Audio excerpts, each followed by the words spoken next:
प्रशान्तितीर्थवन्दनं च राजुवंशनन्दनं समस्तलोकरञ्जनं नमामि सत्यसायिनम्।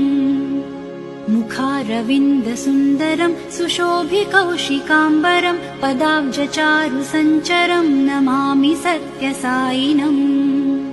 सुकेशदीप्तिवेष्टितं मनोज्ञहस्तचेष्टितं अभीष्टतुष्टिपुष्टिदं नमामि सत्यसायिनम्।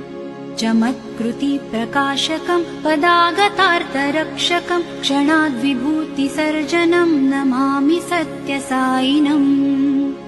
सनातनप्रवर्तकं सुसत्पथप्रदर्शकं विनीतभक्तहर्षदं नमामि सत्यसायिनम्। मनुष्यचित्तशोधकं प्रशान्तिसौख्यबोधकं चराचरादिपोषकं नमामि सत्यसायिनम्।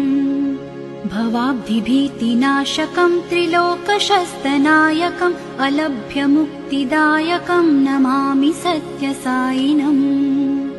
अनन्तमङ्गलाकरं प्रियंकरं शुभंकरं जगत्तमोदिवाकरं नमामि सायिनीश्वरम्।